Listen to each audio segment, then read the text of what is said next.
Muy buenas noches. Eh, pues es para mí un gusto poderles compartir un poquito de mi experiencia en cuanto a la ecografía Doppler. Y pues hoy vamos a platicar acerca de esta peculiaridad del estudio ecográfico en cuanto el Doppler de cabeza, cuello y extremidades superiores. No sé si me pudieran, ok, sí, ya, gracias. Voy a compartirles la presentación para que podamos ir visibilizándolo poco a poco. Permítanme tantito. Ok,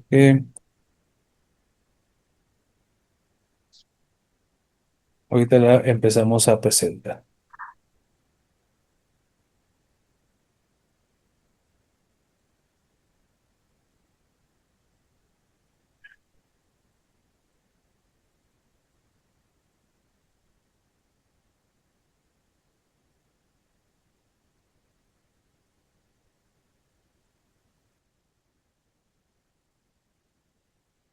Muy bien, pues hoy vamos a hablar acerca de esta peculiaridad de cabeza, cuello y extremidades superiores. Pero vamos a iniciar de manera sistematizada explorando toda esta ecografía de los vasos sanguíneos importantes, ¿no?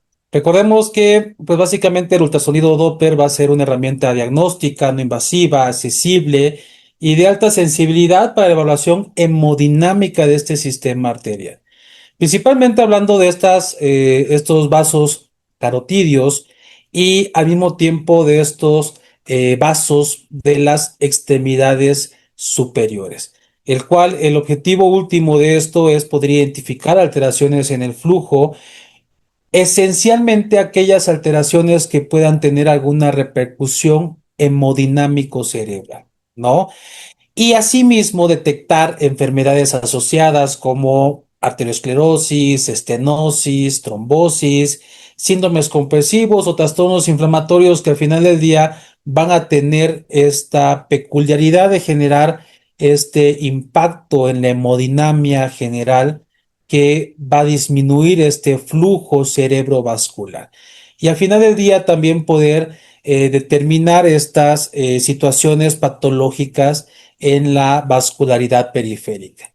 El dominio de la técnica Doppler de manera correcta, pues nos ayuda a la identificación anatómica, nos permite optimizar estos parámetros en el equipo y realizar una adecuada interpretación de la onda espectral, los cuales pues es primordial para hacer diagnósticos vasculares.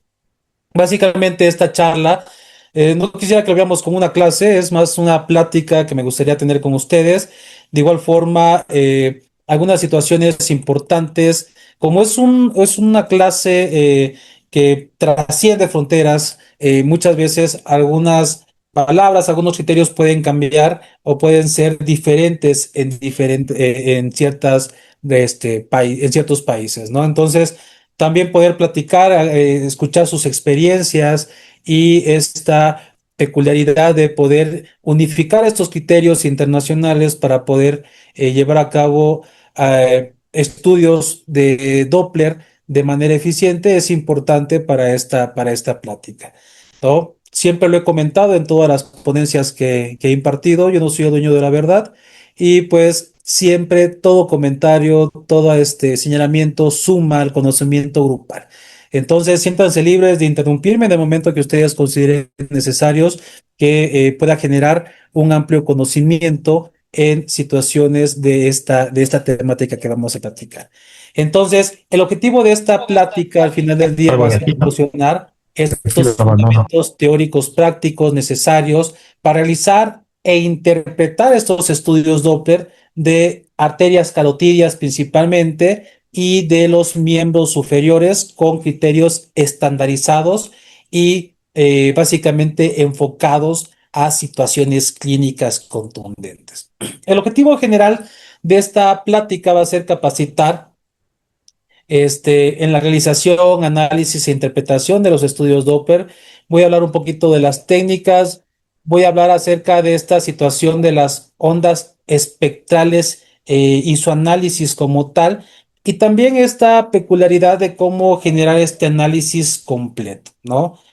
Mediante hablar de situaciones de conocimiento anatómico, hemodinámico y técnico, pues esto nos puede apoyar mucho para el diagnóstico de la patología vascular y principalmente de la situación arterial. Lo que me gustaría que se llevaran ustedes en esta plática que vamos a tener es de que puedan reconocer adecuadamente esta anatomía vascular de las arterias carótidas, la común, la interna y la externa, y principalmente de los miembros superiores. Asimismo, comprender estos principios físicos del Doppler. Tengo entendido que ya tuvieron esta plática previa o esta introducción a las bases físicas del Doppler. Entonces vamos a tratar de optimizarlos y realmente verlos de manera contundente en estos estudios carotidios y de miembros superiores. Al mismo tiempo, pues optimizar estos parámetros de los equipos como el ángulo de insonación, las PRF, las ganancias, estas frecuencias, para tener datos hemodinámicos o registros hemodinámicos confiables, también que puedan identificar estos patrones de flujo arterial y estas variaciones fisiológicas que se puedan encontrar. Hallazgos de Doppler patológico como estenosis, oclusiones. Realmente no son muchas las patologías que podemos encontrar.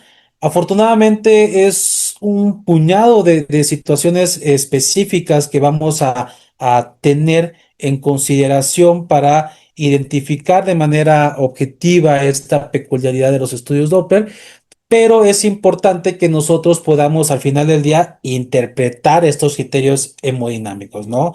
Cuando hablar de que existe una estenosis y ver esta relación de las arterias carótidas comunes, como de la izquierda, de la interna y de la externa, para poder dar esta apreciación general de la evaluación Doppler contundente.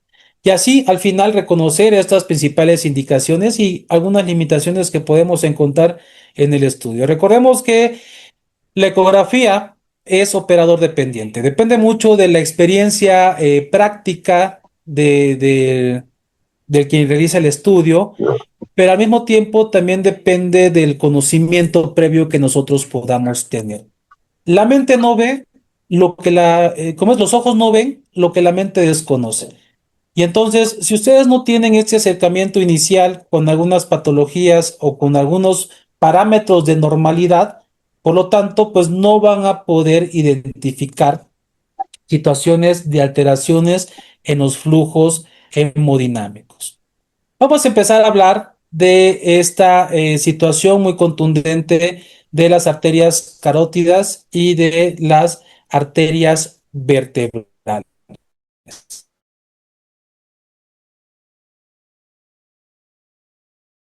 para que podamos ir analizando estas estructuras vasculares de manera ordenada.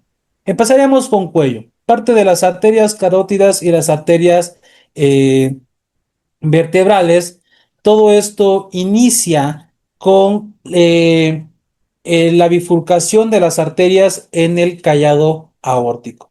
Recordemos que en el callado aórtico tenemos el tronco brachiocefálico y de estas mismas, pues nacen las arterias carótidas, comunes, la arteria carótida externa y la arteria carótida interna de las diferentes ramas. Y estas al mismo tiempo, pues van a ascender hacia el cuello y llegar a la base del cráneo para introducirse a la bóveda craneana y al mismo tiempo pues poder generar esta vascularización cerebral.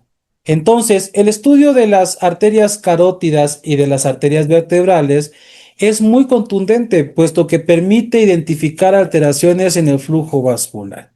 Muchas veces se ven afectadas por patologías como las placas de ateromas, las cuales pueden tener desprendimiento, ocasionar trombos y pues poder afectar de manera más precisa la circulación cerebral interna. Entonces, nosotros podemos ver que del callado aórtico, pues nace este tronco branquiocefálico derecho que va a dar origen a la arteria carótida común derecha y a la arteria subclavia. Posteriormente sigue la arteria carótida común izquierda y posteriormente sigue la arteria subclavia izquierda. Y la importancia de todo esto es que nacen directamente de la segunda porción de la aorta. Recordemos que la aorta viene del ventrículo izquierdo y hace un trayecto ascendente, el callado aórtico y al final un movimiento descendente para poder llevar toda esta circulación sanguínea a las diferentes partes del cuerpo. Entonces, al estar íntimamente relacionados con el flujo sanguíneo central, con este gasto cardíaco central, es lo que hace de manera importante su estudio dentro de la vascularidad Doppler. Asimismo, pues nosotros podemos observar que dentro de esta situación de las arterias carótidas comunes, pues se va a presentar una bifurcación que la va a dividir en las arterias carótidas externas y las arterias carótidas internas de cada lado. Podemos ver cómo de manera ascendente empieza a bifurcarse en una situación anterior, lo cual va a dar paso a esta división vascular de la irrigación facial y la arteria carótida interna se va a introducir a la cavidad craneal para poder formar o unirse al polígono de Wills y dar esta irrigación a las arterias carótidas, arterias cerebrales medias y posteriores. De igual forma, a través de las subclavias nace una bifurcación que va a dar esta irrigación posterior del cuello, va a pasar a través de los tubérculos laterales de las vértebras y va a dar esta irrigación principal a la parte posterior. Se va a introducir este sistema sanguíneo a través del agujero magno y va a dar orígenes a las arterias cerebrales posteriores, las cuales se unen con las arterias cerebrales medias y a través de la unificación para formar arterias cerebrales anteriores y pasar por encima de la hoz cerebelosa, pues permite, la hoz cerebral, permite así generar el polígono de Wills, una estructura demasiado importante que se encuentra en la base del cráneo, que se encarga de distribuir todo este flujo sanguíneo a nivel cerebral. Entonces, nuestro estudio principal de las arterias carótidas y de las arterias vertebrales reside en esta peculiaridad anatómica. Visibilizar cómo se empieza a bifurcar a través de bulbo carotidio esta situación en anteriores, en externas e en internas, y ver esas características peculiares de cada una de ellas. Por ejemplo, ¿cómo vamos a poder identificar si el vaso sanguíneo, si la arteria carótida es interna o externa? A través de las ramas que de ella emanan. Recordemos que la externa permite la vascularización facial y la interna va a ir directamente a la vascularización cerebral. Entonces no va a tener la interna ninguna bifurcación dentro de su trayecto, a diferencia de la carótida externa, que va a tener diferentes ramificaciones que va a permitir observar tanto la arteria tiroidea como aquellas que van a irrigar completamente la parte facial de mi anatomía. Asimismo, estas arterias que pasan a través de los tubérculos laterales de las vértebras, pues al final del día nacen de las subclavias y permiten también esta irrigación contundente que viene directamente de la aorta como tal, ¿no? Entonces, Básicamente, estudiarlas de manera precisa en conjunto, pues nos va a poder identificar datos de hipoperfusión cerebral y que puede poner en riesgo a la persona de sufrir o padecer en algún momento algún evento vascular isquémico transitorio. En esta parte de la anatomía, recordemos que las arterias vertebrales que nacen de las subclavias van a tener orígenes que van a penetrar estos forámenes transversos de los tubérculos laterales de las vértebras como tal. Empieza el recorrido a través de de la sexta vértebra cervical y al final se va a unir a una arteria basilar que va a dar orígenes a las cerebrales posteriores. Vamos a tener diferentes segmentos de acuerdo a su origen. Vamos a dividirlos a través de B0 cuando venga este origen desde la arteria subclavia. Pero de igual forma, vamos a dividir estos segmentos en B1, B2, B3, los cuales los más visibles y los más importantes en el análisis van a estar categorizados como los segmentos B1, que es donde ingresa a esta situación de la porción cervical y el trayecto que recorre hasta la tercera vértebra cervical, ¿no? Ya esta situación de la arteria cervical que pasa a través del axis y del atlas y se introduce por el foramen oval, la cisterna magna, perdón, hacia el cráneo, pues ya no son tan visibles a través de la ecografía. Entonces, al final del día, toda esta situación me va a permitir ver las velocidades de flujo, identificar si hay algún grado de estenosis, hipoperfusión o alguna placa de ateroma como tal. Es importante que nosotros podamos distinguir esta peculiaridad en cuanto a al análisis de la anatomía de manera inicial para poder así nosotros llevar a cabo esta contundencia en la correlación clínica de las patologías. Entonces, ¿qué indicaciones vamos a tener para poder efectuar adecuadamente esta valoración de las arterias carotidias y de las arterias vertebrales? Principalmente pacientes que tengan alguna sospecha de algún accidente isquémico transitorio o algún accidente cerebrovascular.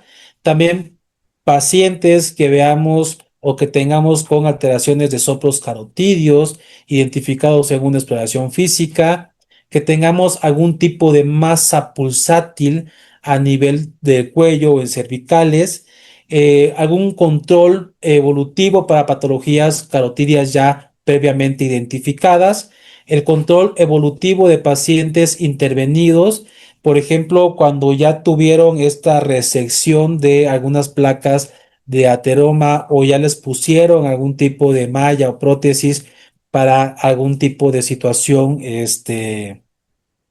estenosante, pueda llevarse a cabo esta evaluación ecográfica.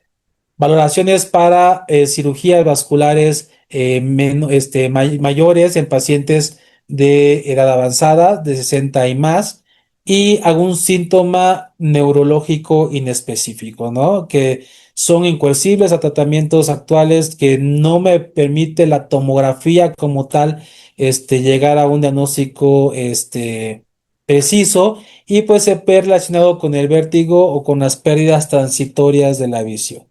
De igual forma, si estamos en un servicio de urgencias, cuando haya déficits neurológicos precoces, en agudo como tal, y pues también para diagnósticos y seguimientos de disecciones carotidias.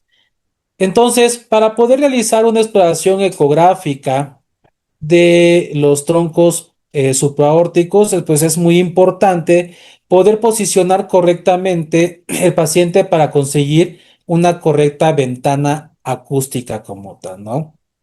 Entonces, hay que seguir un protocolo exhaustivo que incluya una evaluación ecográfica sistematizada inicial en modo escala de grises, en modo B, para que nosotros podamos explorar de manera inicial y contundente esta peculiaridad anatómica de cada una de las estructuras que vamos a analizar. Asimismo, pues tratar de identificar algún rasgo patológico dentro de esta circulación carotidia, iniciando desde el bulbo carotidio, viendo esta bifurcación externa e interna, y al mismo tiempo, pues viendo estas ondas de velocidades de flujo como tal, ¿no?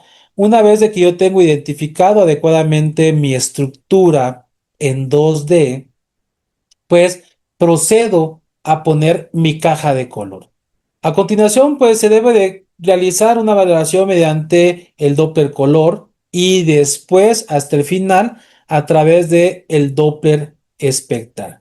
Es muy importante que se pueda controlar a lo largo de todo el estudio los parámetros técnicos del ecógrafo y considerar las posibles limitaciones debidas a factores técnicos tanto del equipo como las características anatómicas del paciente. Muchas veces tenemos pacientes que tienen demasiado sobrepeso con cuello corto, en los cuales resulta bastante difícil poder realizar este tipo de exámenes, o de igual forma tienen algunas otras consideraciones específicas si han sido, o si han tenido algún tipo de lesión traumática en cuello que requiera fijadores o que requiera, por ejemplo, un collarín, pues tampoco podríamos actuar deliberadamente quitando el collarín y haciendo las evaluaciones, ¿no? Entonces, hay que tener esta pericia de poder realizar de manera eficiente estos estudios de ecografía Doppler de arterias carótidas y vertebrales sin generar mayor daño al paciente durante su realización. Pues básicamente, una vez de que hemos encontrado ciertas situaciones específicas en las cuales nosotros podemos relacionarlos con actos, con situaciones patológicas, deberíamos tener en modo comparativo, o sea, a través de ventanas duales, la situación en 2D y una situación en con la caja de Doppler, Doppler color. Esto pues nos permitiría identificar de manera más precisa alguna de las lesiones que nosotros estemos encontrando y al final del día poder llevar a cabo una interpretación adecuada. Recordemos que en cada informe que nosotros hagamos de cualquier estudio ecográfico, debemos de demostrar con imágenes la referencia a lo cual nosotros estamos plasmando en dichos informes. Entonces, es muy importante que podamos precisar a través de las imágenes todas las sospechas que nos hagan o que nos permitan llegar a esa interpretación de alguna patología específica como tal. Y al final del día, el poner el Doppler espectral nos va a permitir evaluar de manera eficiente estas ondas de velocidades de flujo. Visibilizar cómo se encuentra mi velocidad pico sistólica máxima, cómo se encuentra mi velocidad a fin de diástole y poder sacar ciertos índices que son bastante contundentes en la exploración Doppler, como es el índice de resistencia y el índice de pulsatividad. Muchas veces algunos ecógrafos ya los tienen integrados en su sistema de análisis de manera automatizada y si no, pues simplemente hay que hacerlo de manera manual, ¿no? Recordemos que una parte importante de esta evaluación Doppler es poder identificar estas velocidades primordiales, ¿no? La velocidad pico sistólica máxima y la velocidad al fin de diástole para que a través de este análisis nosotros podamos determinar si hay algún rasgo patológico dentro de este flujo sanguíneo importante. Entonces, aquí podemos observar en una ventana triple, cómo se ve nuestra arteria, nuestros vasos carotidios como tal, nuestra arteria carótida, nuestra vena yugular, y principalmente como el objeto de estudio es priorizar sobre la arteria, sobre este vaso importante carotidio, pues poder aplicar nuestra caja color y al final poder obtener nuestra onda de velocidad de flujo del comportamiento de esta situación hemodinámica. Esto es una parte importante y primordial. ¿Qué es lo que debemos de priorizar principalmente? Yo siempre he recomendado a los colegas que cuando realizamos algún tipo de estudio ecográfico, si podemos tener esta premisa de que es operador dependiente, entonces la comodidad del ecografista lo es todo, ¿no? Es decir, debemos de tomar cierta actitud al momento de realizar el estudio como es la vista directamente en la pantalla, dependiendo de nuestra mano dominante, por ejemplo, yo soy diestro, y pues mi mano izquierda estar justo enfrente de la botonería y mi mano derecha con el transductor, ¿no? La posición que debe de guardar el paciente también tiene que ser cómoda, cercana a nosotros, porque si nosotros, y también nuestra situación, ¿no? Si estamos sentados o parados, debemos de estar en una posición cómoda. Porque si empezamos a generar ciertas posiciones forzadas, lo que vamos a hacer es lesionarnos de manera articular y corporal, hacer un estudio mucho más rápido por querer terminar también esta posición forzada y al final del día o no valoramos bien o también terminamos dañando a nuestro paciente. Entonces, siempre mantener una situación cómoda. El paciente en este tipo de estudios que estamos hablando principalmente de arterias carotidias y de las arterias vertebrales, tiene que estar en una posición que le permita hiperextender el cuello.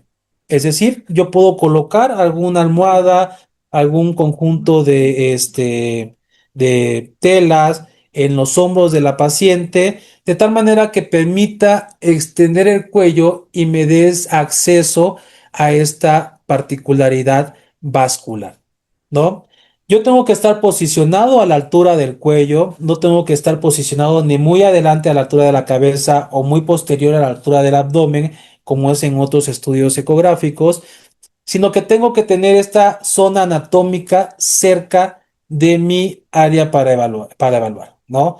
De igual forma, nuestra posición tiene que ser neutra, la vista hacia la pantalla, nuestra mano no dominante en la botonería y nuestra mano dominante con el transductor, la sonda transductor. Y al mismo tiempo, pues, básicamente no ejercer una presión excesiva, porque podemos también disminuir este flujo sanguíneo a nivel carotidio, generar una hipoperfusión cerebral y generar desmayos o alguna otra alteración en mi paciente. En algunas ocasiones hay placas de ateroma que son friables y hacer estos movimientos excesivos en la exploración, esta contusión en las arterias, pueden desprenderme algunas placas y poderme generar eventos isquémicos a nivel cerebral. Entonces, de manera general, pues el paciente debe colocarse en este decúbito supino, decúbito dorsal, con el cuello hiper extendido y ligeramente inclinado de manera contralateral al área que voy a explorar. ¿A qué me refiero? Si yo voy a explorar primordialmente del lado las carótidas comunes, derecha, pues tengo que pues inclinar la cabeza del paciente 45 grados al lado izquierdo. De igual forma, si yo voy a explorar los vasos sanguíneos del lado izquierdo, pues tengo que flexionar la cabeza del paciente hacia el lado derecho. Esto para permitir la exposición completa de estas estructuras vasculares. Se tiene que posicionar estos vasos del paciente a lo largo del cuerpo, es decir, estar completamente extendidos con los hombros apoyados, pues básicamente en este soporte que vamos a colocar. Incluso, pues si la paciente tiene el cuello un poco más, o el paciente tiene el cuello un poco más amplio, puedo omitir este apoyo en los hombros y puedo permitir nada más que el paciente hiperextienda el cuello para poder tener acceso a estas estructuras vasculares. El estudio de las arterias vertebrales, pues también se debe de hacer con el paciente en este tipo de posiciones, ¿no? Tengo que recorrerme ya no en la parte anterior, sino en la parte lateral, visualizando a la parte posterior y poder encontrar esta este vaso sanguíneo que se va a ver septado por la sombra acústica que me van a generar estas apófisis transversas de las vértebras. Lo vamos a ver un poquito más adelante cómo se debe de realizar, ¿no? Y entonces el ecografista también, o sea, el especialista que realiza el estudio, pues tiene que tener esta posición idónea, ¿no? Evitar esas posiciones forzadas que pueda alterar nuestra ergonomía y al final del día, pues, generar malas interpretaciones en los estudios que estamos realizando. ¿Cuál sería entonces el equipo idóneo? Nosotros sabemos que los equipos pueden existir desde baja, media o alta gama, dependiendo de la marca, dependiendo de la tecnología que presentan cada uno de estos. Pero lo importante es de que podamos tener esta exploración en modo bidimensional, o sea, en escala de grises, podamos tener esta valoración en una escala Doppler color y al mismo tiempo pues se nos pueda generar una escala Doppler espectral para poder visibilizar y evaluar de manera más cuantitativa estas ondas de velocidades de flujo que va a presentar el vaso sanguíneo. Entonces, una vez de que tenemos equipos que cumplan con esta característica, tenemos que hablar acerca de la sonda para poder realizar este estudio. La sonda transductor, pues básicamente tiene que ser de alta frecuencia. Recordemos que primordialmente tenemos dos tipos de sonda. Una sonda que es convexa como tal, la cual pues nos permite tener bajas frecuencias, pero nos permite también al mismo tiempo tener una profundidad mayor. Es inversamente proporcional, ¿no? Entre menos frecuencia, mayor profundidad, entre más frecuencia, menor profundidad. Entonces, tener esta situación de sondas transductores que me permitan evaluar con alta frecuencia, con alta calidad, los vasos sanguíneos, pues es importante porque no es una estructura la cual nosotros debamos de mantener una profundidad demasiado extensa. Recordemos que los vasos sanguíneos son básicamente superficiales y entonces el tener sondas transductores de baja frecuencia que me permitan visibilizar de manera más nítida todas estas estructuras, pues es lo ideal. Por lo tanto, hay que mantener esta premisa de utilizar sondas transductores de alta frecuencia que tienen menor profundidad. Y entonces también debe de priorizarse de que tengan esta peculiaridad de tener la función en modo bidimensional, escala de grises, esta función del Doppler color que nos permite valorar de manera cualitativa la onda el flujo sanguíneo, el flujo vascular de la estructura, pero también esta funcionalidad del Doppler espectral, lo que me va a permitir analizarlo desde una manera más cuantitativa y precisa. Entonces, deberíamos empezar a sistematizar esta peculiaridad del modo B de esta escala de grises para poder visibilizar la estructura. Primero tengo que ajustar estos parámetros esenciales. Recordemos que la ecografía nos exige ciertos parámetros de calidad para el otorgamiento de estas imágenes que nosotros estamos explorando. Por ejemplo, en el modo bidimensional, en el modo de escala de grises, pues lo importante es de que la estructura que estamos analizando la podamos tener centrada, ocupando dos terceras partes de la pantalla. Al mismo tiempo, pues hay que modular la profundidad y al mismo tiempo poner el foco de una manera precisa que me permite evaluar de manera importante esta estructura. Posteriormente, tengo que colocar mi caja de Doppler color. El Doppler color, pues, de alguna u otra manera lo voy a calibrar. Primero tengo que disminuir mis, aumentar mis PRFs de tal manera que me pueda dar este fenómeno de aliasing y después irlo disminuyendo, ¿no? De tal manera que pueda yo tener encontrar este flujo sanguíneo dentro del vaso y después aumentar mis ganancias, disminuir mis ganancias y después irlas aumentando de tal manera que me pueda dar un flujo laminar, es decir, un flujo que me pueda ocupar la totalidad de este vaso sanguíneo. Recordemos que en esta peculiaridad del flujo Doppler, pues no deberíamos de estar visibilizando las estructuras en un ángulo de 90 grados, es decir, de manera perpendicular.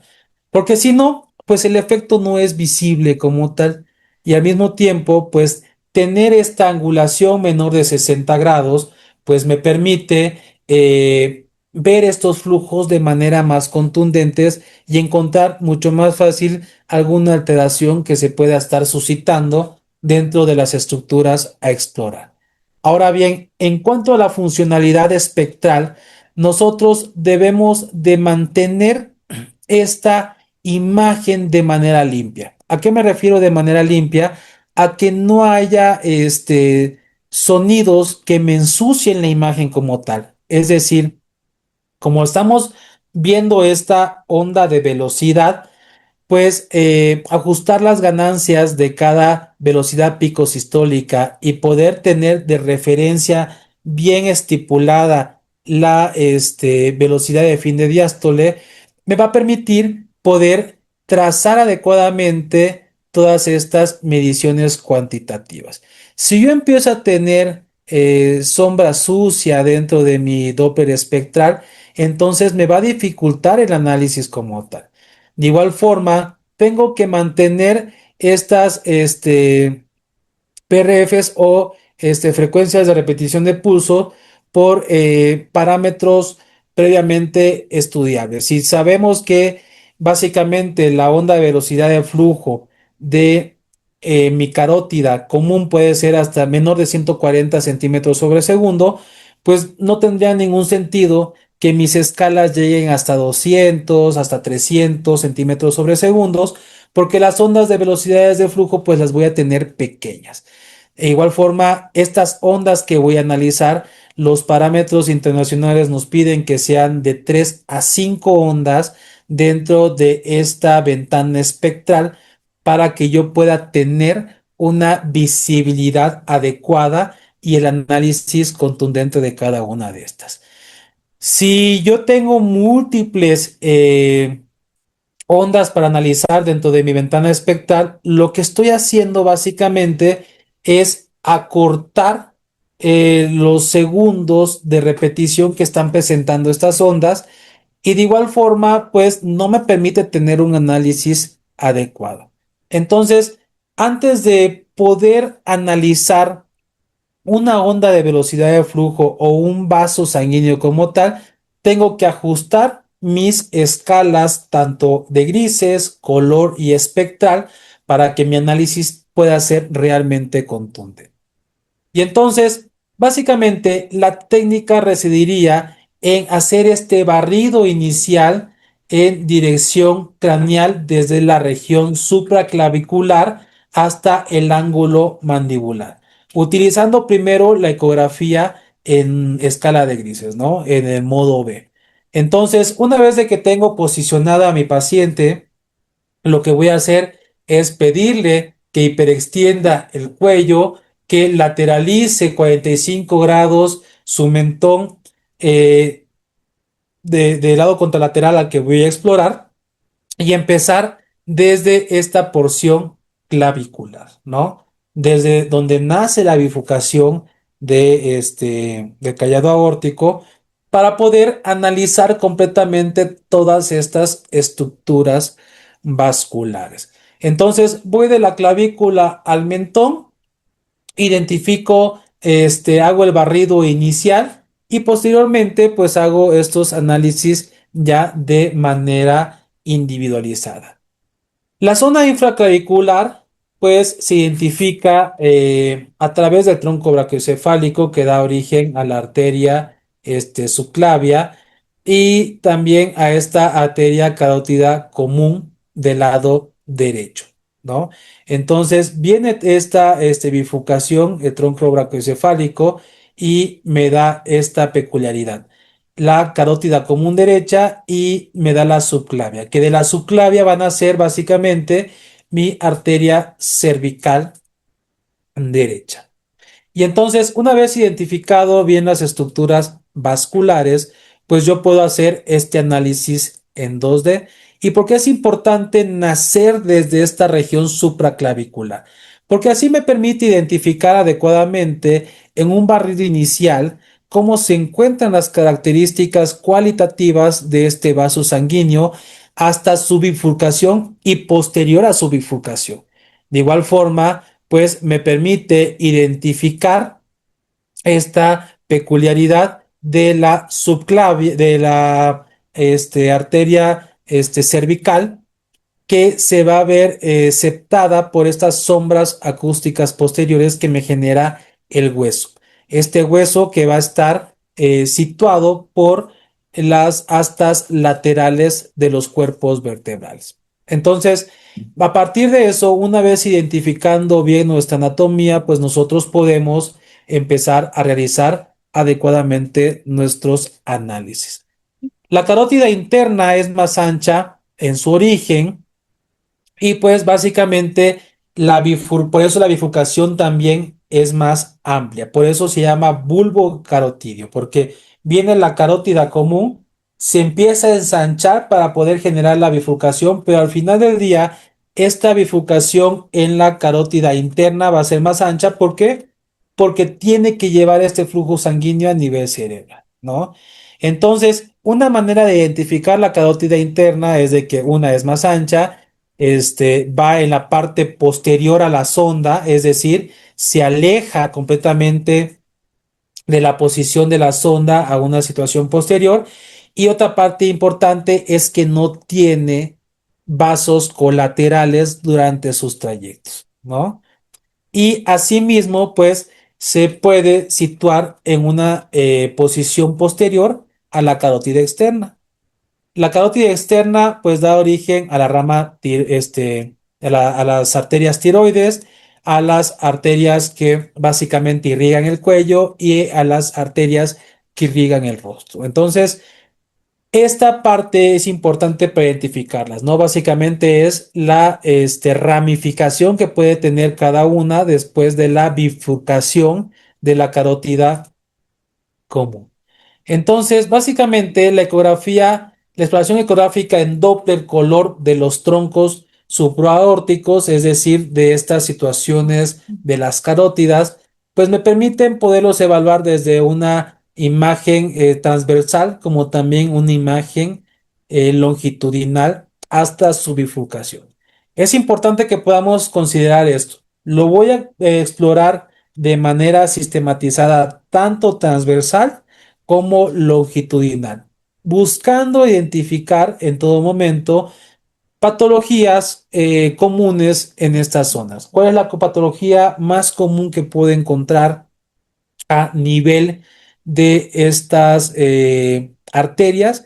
Son las placas de ateroma, ¿no? Esas placas de grasa que se encuentran adheridas a la íntima vascular, pues son un riesgo al final del día importante para la aparición de eventos vasculares cerebrales. Entonces, tengo que identificar a mis vasos sanguíneos de una forma longitudinal en 2D y también en modo Doppler color para ver estos flujos laminares, estos flujos que me puedan llenar todos los vasos sanguíneos y pues ver si hay una adecuada irrigación de manera cualitativa. Entonces, todo esto me va a permitir explorar de manera sistematizada tanto la arteria carótida común y posteriormente la arteria carótida interna y posteriormente la arteria carótida externa. Asimismo, poder visibilizar esta porción del bulbo carotidio y poder identificar estas placas de ateroma que comúnmente se sitúan en estas zonas. Entonces, estas fases iniciales del estudio se realizan con las primeras valoraciones tanto de la luz como de la pared arterial. Tengo que hacer una visualización directa de la pared del vaso sanguíneo y tengo que sacar un complejo o tengo que estudiar un complejo muy importante que es el complejo íntima media.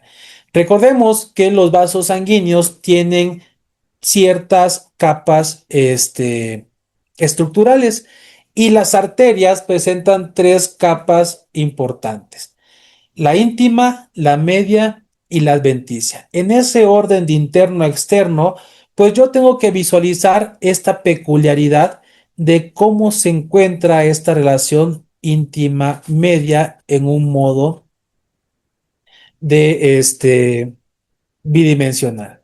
Entonces, visibilizando esta parte, yo puedo ver si hay algún engrosamiento que me dé factores de riesgos para el acúmulo de placas de ateroma y al final del día poder ver esta situación de peligro de la persona al momento de esta exploración.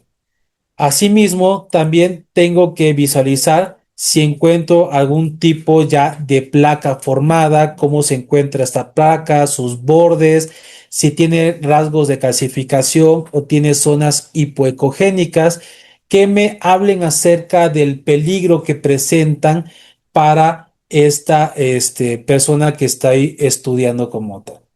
Al final del día, pues hacer esta medición de las placas de ateroma y ver esta evaluación de estenosis que están generando, me permite ver esa alteración hemodinámica del flujo sanguíneo a nivel cerebral.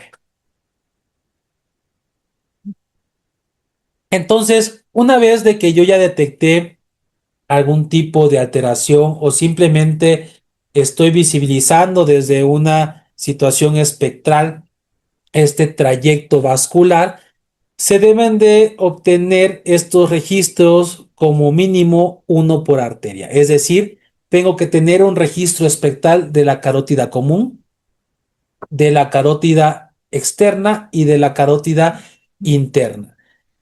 De igual forma, en cuanto a la carótida común, yo tendría que realizar un registro, que sería lo ideal, de la porción proximal, media y distal, para ver si en alguno de estos trayectos pues puedo tener alguna variación de la onda de velocidad de flujo y poder enfocarme si detecto alguna anomalía en la búsqueda ya intencionada de qué es lo que me está generando esta estenosis que me altera toda esta situación hemodinámica, ¿no?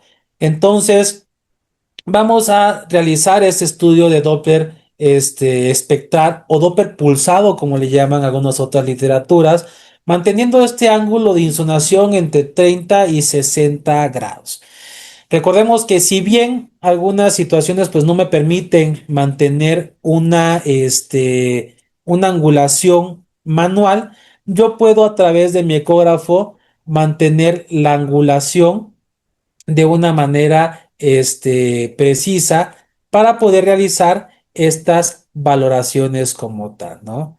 Entonces, tener buenos parámetros de referencia, pues al final del día me permiten tener buenas valoraciones en cuanto a las ondas de velocidad de flujo.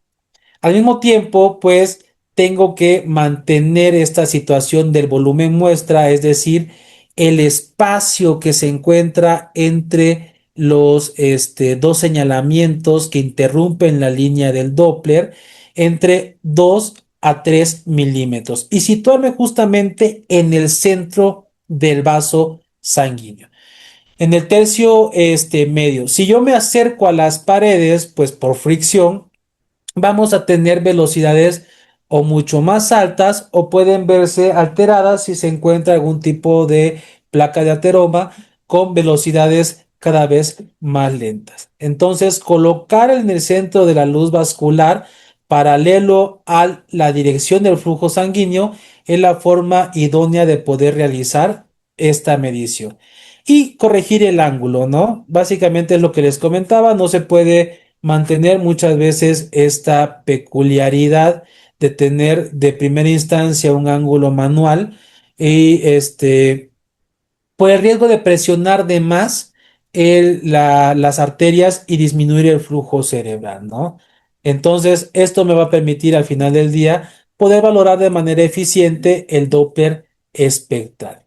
Entonces, el espectro del Doppler de la arteria carotidia interna es de tipo monofásico, es decir, lleva una situación constante, no hay alteraciones en cuanto a que sobrepase o rebase lo que es la línea basal y pues básicamente tiene un componente sistólico, es decir, tiene una velocidad pico sistólica máxima y una velocidad al fin de diástole. Las arterias carótidas comunes, pues básicamente tienen una característica de ser vasos de alta resistencia. Recordemos que es un vaso de alta resistencia. Primero tenemos que identificar nuestra onda de velocidad de flujo. Si nosotros viéramos la división de mi velocidad pico sistólica máxima entre 3 y mi velocidad a fin de diástole está por encima del tercio inferior de esta división que estoy haciendo de mi velocidad pico sistólica máxima, entonces son ondas de bajo flujo. Pero si está por debajo, entonces son arterias de alto flujo o de alta resistencia. Es decir, se los voy a aplicar de manera gráfica. Tengo identificado de manera contundente mi onda de velocidad de flujo, ¿no? Si tenemos en esta onda que tenemos acá. Entonces, una vez de que tengo situado, puedo hacer la valoración apreciativa tanto cualitativa como cuantitativa. Si yo divido de manera cualitativa en tres porciones esta onda de velocidad de flujo, pues yo puedo visibilizar este tercio inferior tiene que estar en relación con mi velocidad al fin de diástole. Entonces, si mi velocidad al fin de diástole está por debajo de este tercio inferior, yo puedo asumir que es una arteria de alta resistencia. Pero si yo detecto que mi velocidad al fin de diástole está por encima de este tercio inferior, yo asumo que esto es una arteria de baja resistencia. Esto es importante en Doppler porque hay situaciones en que las arterias tienen estos cambios hemodinámicos que permiten la perfusión del flujo sanguíneo a ciertas estructuras anatómicas, ¿no? En este caso, ¿en qué sería lo contundente o qué sería lo importante? Que básicamente la arteria carótida externa, pues va a ser más de alto flujo que la arteria carótida interna. Y esto es por las estructuras diferentes que van a irrigar, ¿no? Necesitamos tener una velocidad de flujo menor para poder llevar a cabo esta vascularización cerebral de manera eficiente. Entonces, la arteria carótida externa y la arteria subclavia presentan estos tipos de patrones que serían de alto flujo. Otra característica que sobrepone esta situación arterial son la presencia de estos notch protodiastólicos, ¿no? Estos notch protodiastólicos que básicamente es el cierre valvular, pues me indica que esto es un componente arterial contundente. Asimismo, pues, una vez de que empieza a hacerse la bifurcación, como les había yo comentado, si alcanzamos a visualizar de manera precisa, pues tengo esta peculiaridad de que mi onda de mi velocidad a fin de diástole, pues básicamente está por debajo del tercio inferior de mi onda espectral. Por lo tanto, la arteria carótida externa va a ser una arteria de alta resistencia. Por lo tanto, si se dan cuenta, mi arteria carótida interna, pues si nosotros dividimos en tres esta onda de velocidad de flujo, mi velocidad de fin de diástole pues está por encima de este tercio inferior, por lo tanto, pues esta arteria carótida interna va a ser una arteria de baja resistencia. Es una manera práctica visual que nosotros podemos utilizar para poder identificar la resistencia como tal, ¿no? Pero de igual forma, de manera cuantitativa, lo que podemos hacer es dividir mi onda de velocidad de flujo entre 3, ya los valores que me presenta, y por ejemplo, si tenemos en esta posición, digamos que, por ejemplo, tengo una onda de velocidad de flujo de este vaso que va de 100, ¿no? Entonces, si yo divido 100 entre 3, me da 33.3. Si mi velocidad de fin de diástole es de 25, por ende está por debajo de este tercio inferior. Entonces, básicamente sería una onda de velocidad de flujo de alta resistencia. Pero si está por encima de este 33.3, sería una onda de baja resistencia como tal. Entonces, es una manera práctica en la cual nosotros podemos identificar esta vascularidad. ¿Por qué?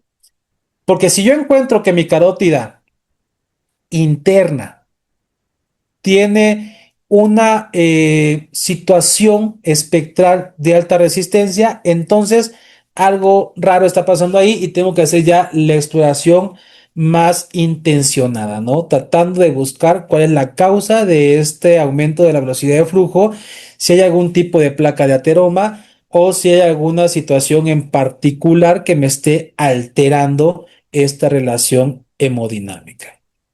Asimismo, al mismo tiempo, pues tengo que visualizar lo que son mis carótidas, perdón, mis arterias vertebrales.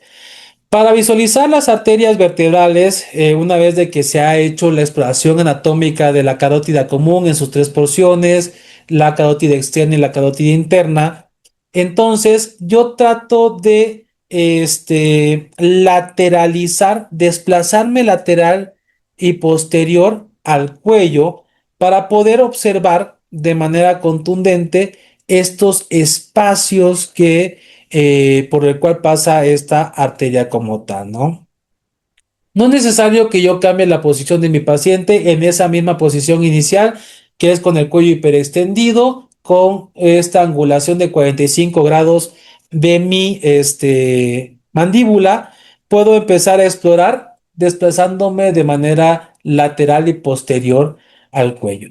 Y es así como voy a encontrar básicamente estas arterias vertebrales. Recordemos lo que les había yo comentado previamente, que voy a encontrar esta situación de que el vaso sanguíneo se va a ver septado por la sombra sónica posterior que me generan estas astas laterales de los cuerpos vertebrales. Entonces, yo ya sé identificar que este vaso sanguíneo septado va a estar en relación a este flujo vascular que voy a estar analizando.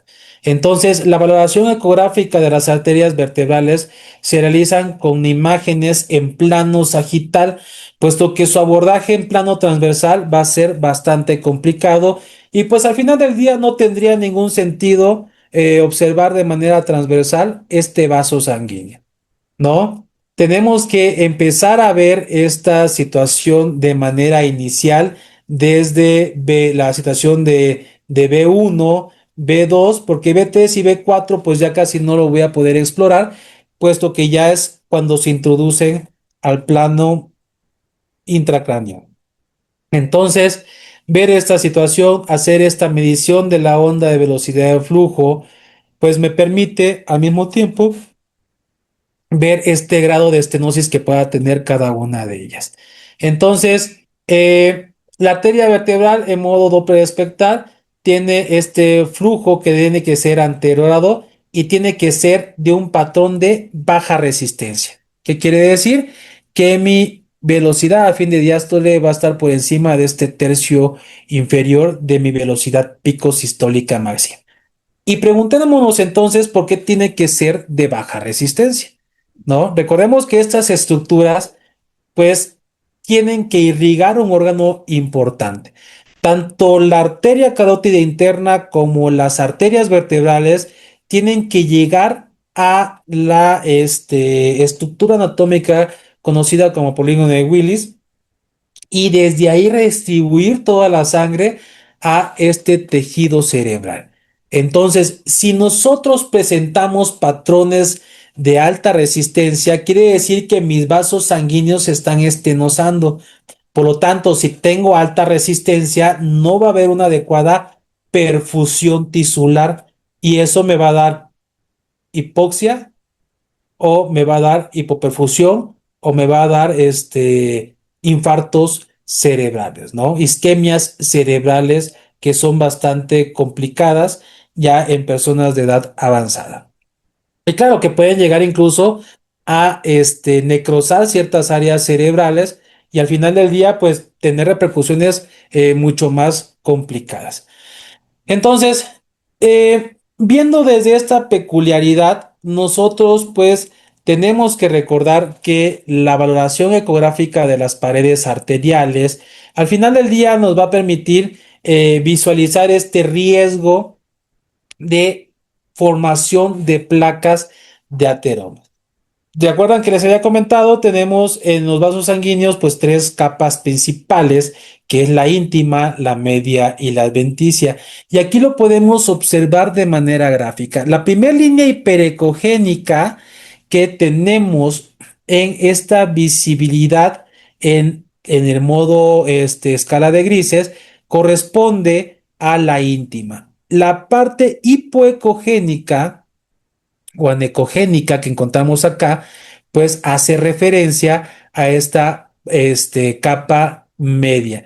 Y ya por último, esta situación de esta pequeña línea hiperecogénica que ya está pegada o está adherida al tejido circundante, pues hace referencia a la adventicia. Por eso, las dos capas más visibles dentro de esta situación es esta peculiaridad de la íntima y de la media. Por eso se llama complejo íntima media. Y básicamente es las que contienen todo este endotelio vascular y por lo tanto, como está formado principalmente por colágeno y si hay algún tipo de alteración vascular, algún tipo de lesión vascular, esto va a permitir que se empiecen a formar placas de fibrina y al mismo tiempo pues de elastina que atrapa la grasa, el colesterol y pues empieza a generarme todas estas alteraciones que ponen en riesgo la circulación hemodinámica. Entonces, este complejo íntima media se tiene que explorar en modo escala de grises.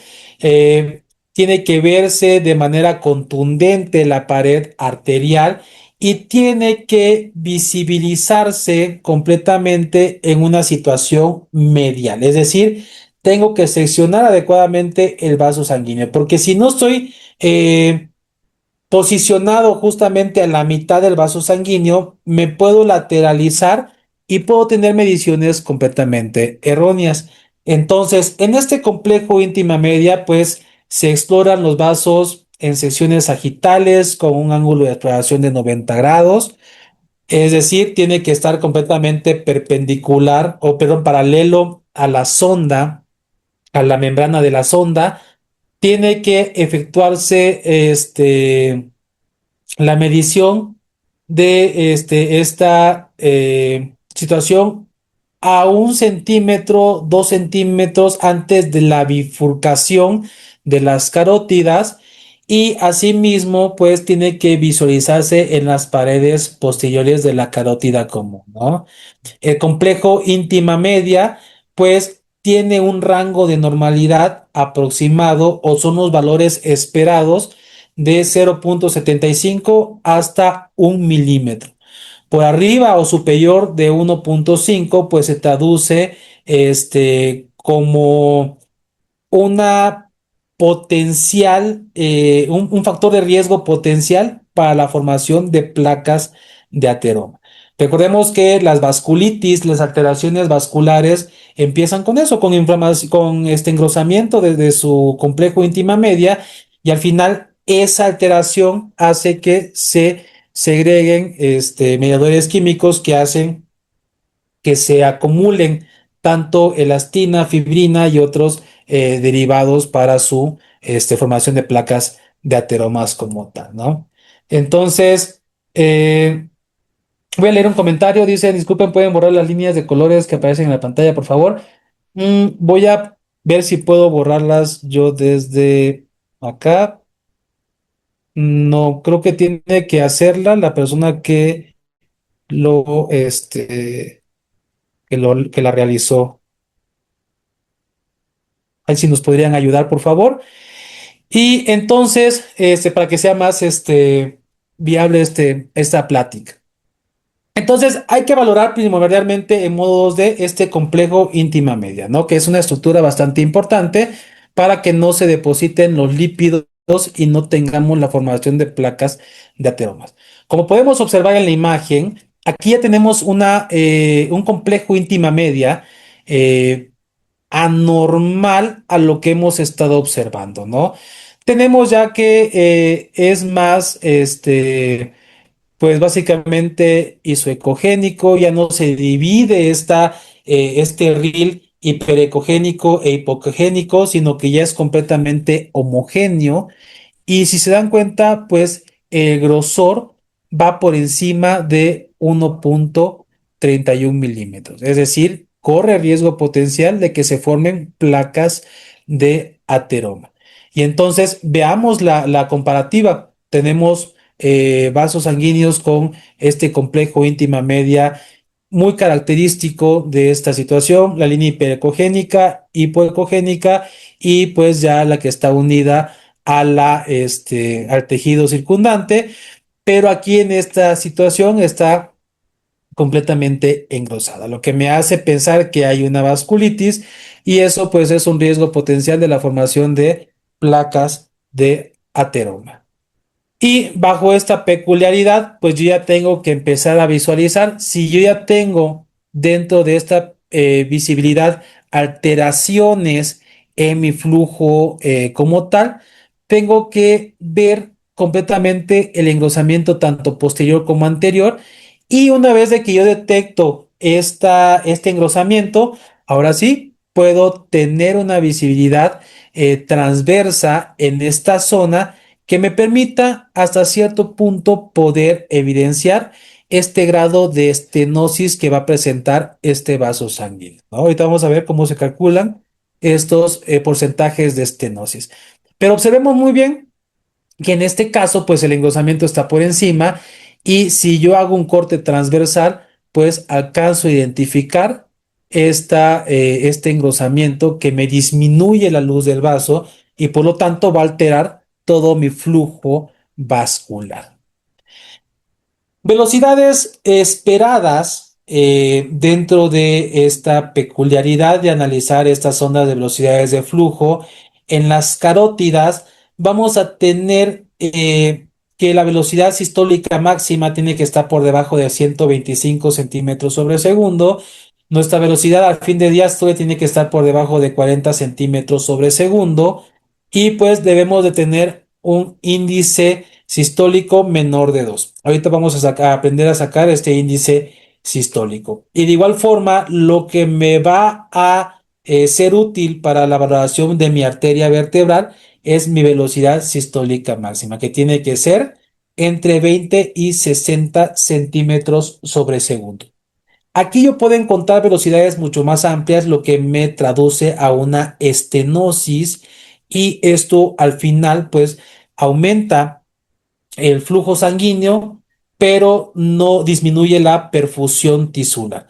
Una velocidad, o una elevación de las velocidades por arriba de 100 centímetros sobre segundo nos habla acerca de la presencia de estenosis significativas. Entonces, es la parte primordial y contundente que debemos de visibilizar cuando nosotros exploremos estos vasos sanguíneos. Por ejemplo, aquí podemos encontrar en esta onda de velocidad de flujo de la arteria carótida común proximal derecha, pues tiene una velocidad pico sistólica máxima de 89,4 y una velocidad al fin de diástole de 26. O sea, está dentro de parámetros esperados como tal, ¿no? Son situaciones que al final del día, pues no me presentan ningún dato, contundente en cuanto a una estenosis. Si yo alcanzo a visualizar mi complejo íntima media en mi posición distal, pues yo alcanzo a ver esta estructura bastante representativa, que es mi línea hiperecogénica, mi parte hipo o anecogénica, y pues se ve de una característica normal, ¿no? Y entonces, pues no está rebasando como tal los límites esperados de 125 centímetros sobre segundo, entonces es una arteria que está dentro de estos parámetros normales. Al mismo tiempo, al visualizar mi arteria vertebral del lado derecho, pues yo alcanzo a visualizar. Recordemos que tenemos que posicionarnos, tratar de generar esta angulación entre 60 y 30 grados, pero vamos a visualizarlos entre estos espacios que me septan el vaso sanguíneo que corresponden a las apófisis transversas de las vértebras, ¿no? Esta situación, pues, al analizar esta onda de velocidad de flujo, tengo que tiene una velocidad pico sistólica de 31, una velocidad fin de diástole de 10. Entonces, pues tampoco veo alguna alteración que sobrepase estos límites esperados de de la velocidad de flujo de mi vaso sanguíneo. Ahora bien, si llegamos a encontrar algún tipo de placa de ateroma, hay que mantener esta adecuada identificación, ¿no? Al identificar ecográficamente una placa de ateroma, se tiene que valorar y hacer constar en nuestros informes tanto la localización, el grosor, la longitud, la disposición espacial, la morfología, la ecogenicidad, qué estructura tiene, qué características tiene la superficie y esta parte endoluminal, ¿no? Así como el grado de estenosis que está generando. Si ya hice la valoración previa y vi que no hay nada contundente, pues lo informo de la misma forma. Pero si llevo a encontrar estas placas de ateromas, tengo que visibilizar todas estas características. Localización, por eso les comentaba que en dado caso de la carótida común, tengo que dividirla en tres secciones, proximal, media y distal, y poder ubicarla adecuadamente, ¿no? Porque esto le va a permitir al angiólogo o al cirujano vascular poder hacer la colocación de alguna endoprótesis o en su defecto, pues retirar esta placa de ateroma como tal, ¿no? Entonces, de acuerdo a la superficie, la placa de ateroma puede ser lisa, es decir, se encuentra completamente circunscrita, no hay datos de irregularidad, se ve completamente regular. Pues aquí nos está generando un poco de sombra sónica posterior, esto significa que puede estar calcificada. Pero también podemos encontrar situaciones irregulares. Estas situaciones irregulares son más peligrosas porque estas situaciones hipoecogénicas que se encuentran en la superficie son altamente desprendibles, ¿no? Y al ser altamente desprendibles, esto me indica que la intervención del cirujano vascular o de el angiólogo tiene que ser inmediata. Si se desprende alguna placa y llega a obstruir completamente la luz de alguna arteria pequeña a nivel cerebral, pues puede ser bastante complicada. Y al final del día, pues tengo que ver si se encuentran ulceradas. Esta situación ulceradas, pues se ve como la discontinuidad de la placa de ateroma, aparte de que se ve irregular, se ve cavitada y esto, pues al final del día me traduce a que han existido desprendimientos de estas placas como tal, ¿no? Es decir, se empieza a ulcerar, se empiezan a depositar más lípidos por encima, se empiezan a desprender, se empiezan a formar lípidos y entonces es como una fábrica de troncos. Y así, pues se me puede ver, principalmente la peculiaridad es de que como está en relación al tejido cerebral, es más peligroso, ¿no? Entonces, ¿cómo vamos a sacar estas ondas, este grado de estenosis como tal?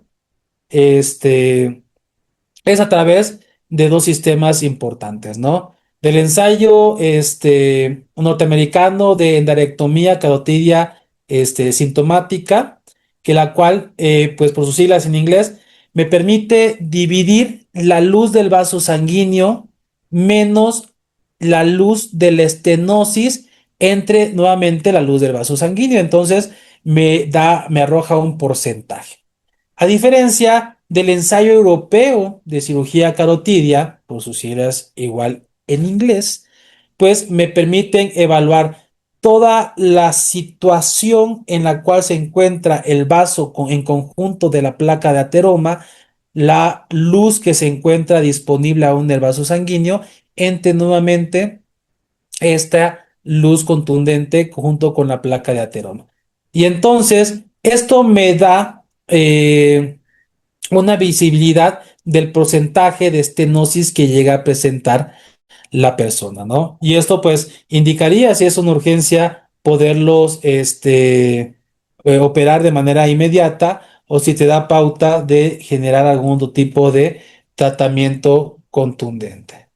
Entonces, este, es importante que nosotros podamos, cualquiera de los dos métodos es importante que lo podamos utilizar para evidenciar este grado de estenosis como tal.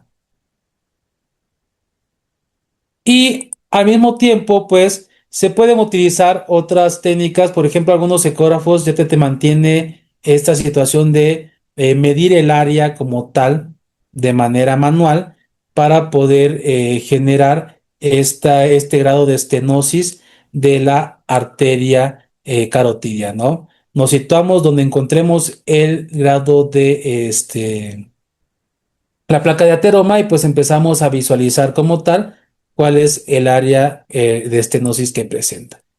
Entonces, de acuerdo a estas situaciones, podemos tener ciertas alteraciones en las ondas de velocidades de flujo. Por lo general, si se nos damos cuenta, si está por debajo del 50% de estenosis, pues las velocidades de velocidad sistólica máxima, la de fin de diástole, pues se encuentran dentro de parámetros normales, pero conforme va aumentando el porcentaje de estenosis, empezamos a tener un aumento de las ondas de velocidades de flujo, ¿no? Y entonces, estos índices que se deben de realizar a través de la división de la velocidad sistólica máxima de la arteria carótida interna con la velocidad sistólica máxima de la arteria carótida común, pues da una diferencia de -2. Y es aquí donde este índice carotidio, pues igual me empieza a hablar de alteraciones en los grados de estenosis como tal. La Sociedad de Radiólogos Ecografistas, pues llegó a un consenso en el 2002. Desde ese tiempo están estos criterios como tal para poder ver estos criterios directos e indirectos en la graduación de las estenosis de las arterias carótidas internas, ¿no? Entonces, básicamente desde aquí empezamos a visualizar que las mediciones más contundentes es a través de la velocidad sistólica máxima, la velocidad, el fin de diástole, y pues al mismo tiempo me permite evaluar estos índices que son primordiales para tratar de completar la estadificación en cuanto a los dados de estenosis, ¿no? De igual forma, la cuantificación de la estenosis carotidia es a través de los índices sistólicos, los índices diastólicos que ya los hemos visto.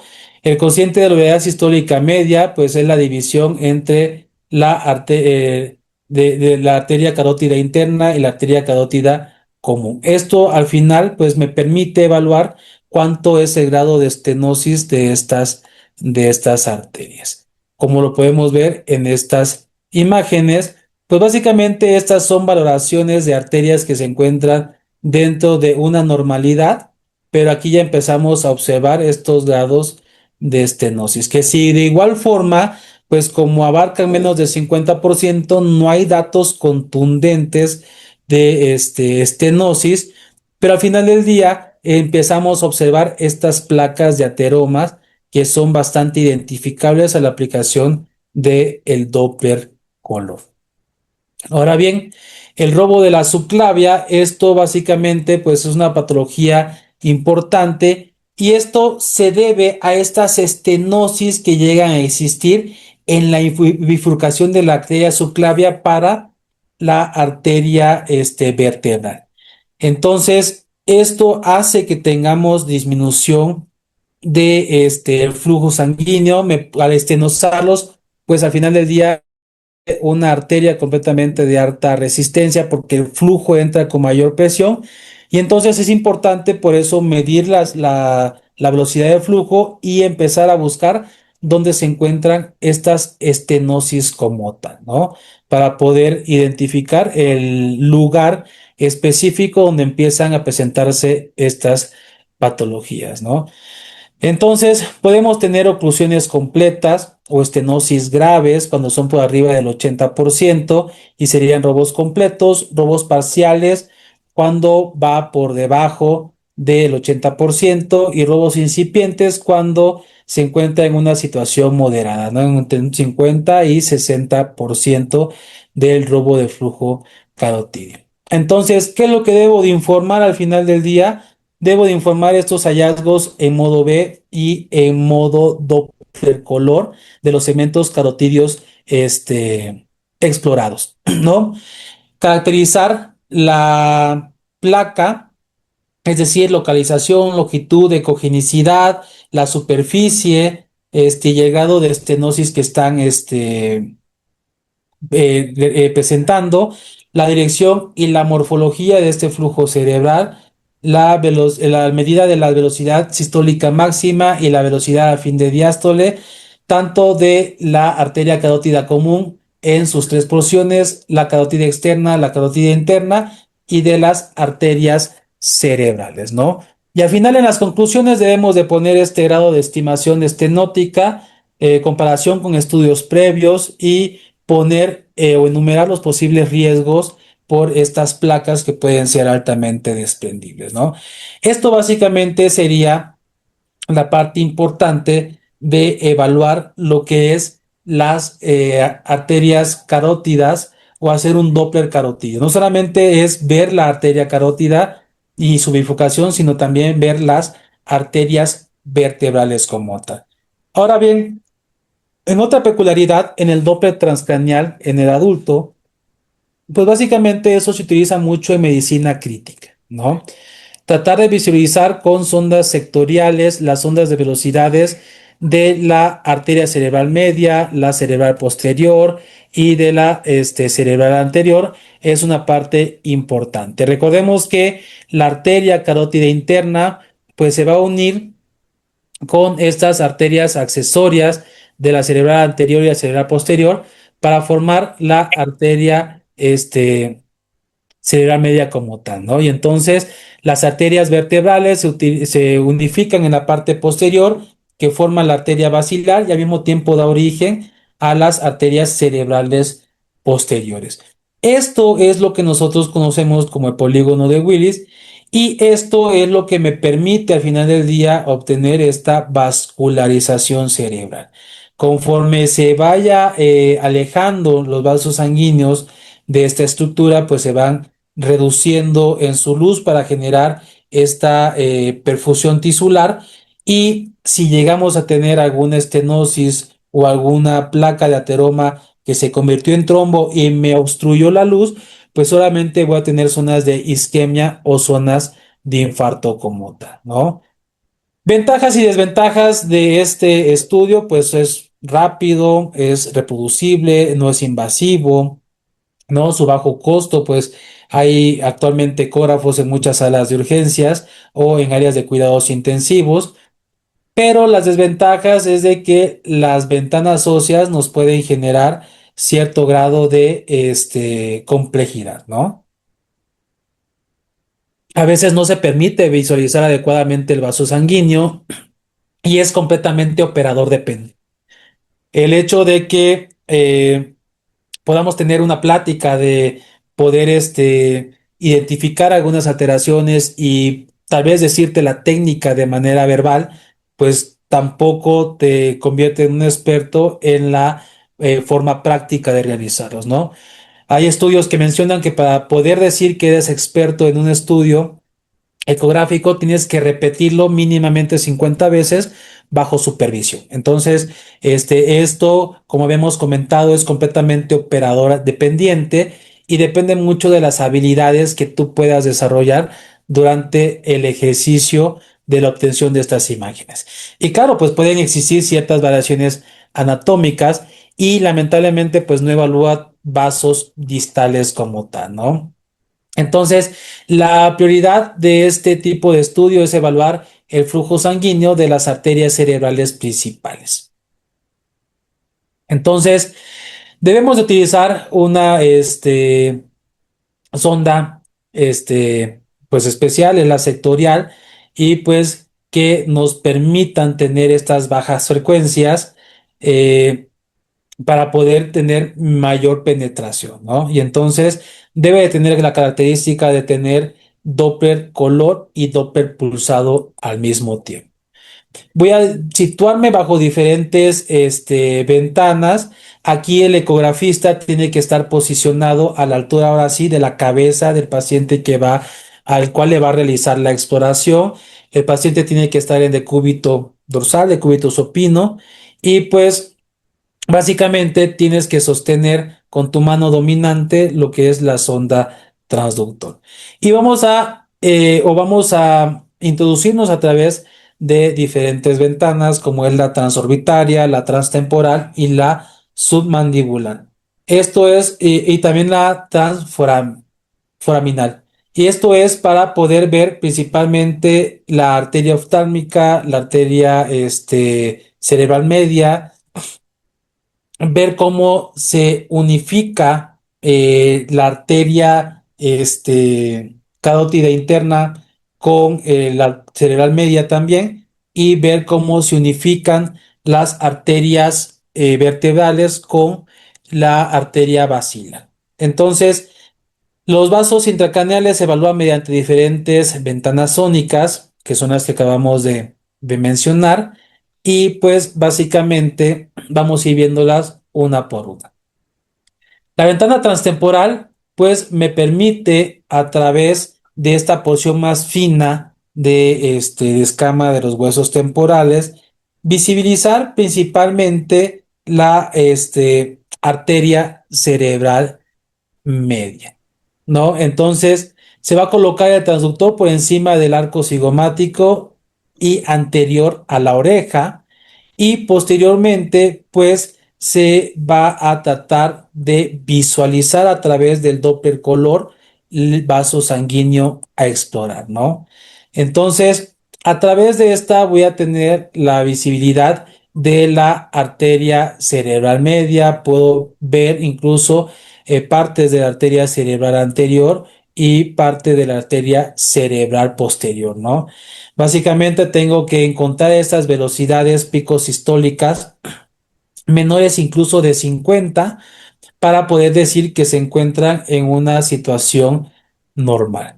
Entonces, tenemos que visibilizar cómo se va disminuyendo esta onda de velocidad de flujo, esta resistencia vascular. Si recuerdan, pues tenía que estar por debajo de 100 y posteriormente pues tenía que bajar para que sea de baja resistencia y permita al final del día esta perfusión tisular. En la ventana suboccipital, pues voy a visualizar a través del foramen magno, colocando la sonda transductor de una manera medial y paramedial, de manera suboccipital, y si se dan cuenta tengo que estar angulado. Tengo que angular hacia arriba para que yo pueda ver así mis arterias cerebrales posteriores. Y entonces puedo visibilizar cómo mi arteria vertebral, perdón, tanto derecha como izquierda, se va a unificar para formar al final del día mi arteria basilar. Y entonces, de igual forma, aquí la velocidad media de las arterias basilares tiene que ser por debajo de 40 centímetros sobre segundo. Hay una diferencia, un rango de más o menos 10 centímetros sobre segundo para poder visibilizar la normalidad, pero si está por encima de esto, básicamente me está hablando de una estenosis. La arteria, perdón, la ventana transorbitaria, pues me permite eh, colocar el transductor sobre el párpado cerrado y tratar de visibilizar a través del quiasma óptico mi velocidad de mi arteria, tanto puedo ver la arteria, oftálmica como también puedo ver la, cerebral anterior, ¿no? Las velocidades no deben de sobrepasar los 21 centímetros sobre segundo. Y por lo tanto, en mi última, que es la submandibular, pues yo puedo visibilizar y darle continuidad a la arteria carótida interna para ver cómo se empieza a unificar con las otras accesorias tanto anteriores como posteriores y generar así mi arteria cerebral media también, ¿no? Entonces, se va a colocar el transductor en el ángulo mandibular a través de una visibilización angulada hacia arriba para poder alcanzar estos segmentos de mi arteria cerebral, de mi arteria carótida interna, ¿no? En las cuales pues su velocidad empieza a disminuir de igual forma por debajo de 37 más menos 9 centímetros sobre segundo. Entonces, en esta peculiaridad sí tenemos que tener visible que mi sonda sectorial tiene que, o mi equipo debe tener esta función, tanto Doppler color como Doppler espectral. Y de todas maneras, pues aquí les voy a dejar estas velocidades normales de las velocidades sistólicas para que, de acuerdo a la arteria cerebral media, la cerebral posterior, la cerebral anterior, podamos tener esta visibilidad de su normalidad y también cuando tenemos datos de estenosis, cómo se cierra esta luz del vaso sanguíneo y también cómo o qué grado de estenosis puede tener cada una de estas, ¿no?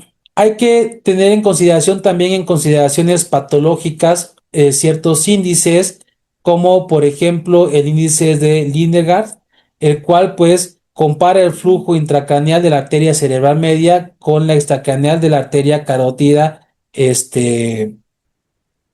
interna, ¿no? Que es ipsilateral, o sea, voy a comparar las del mismo lado. Y esto pues es útil para poder identificar datos de vasoespasmo.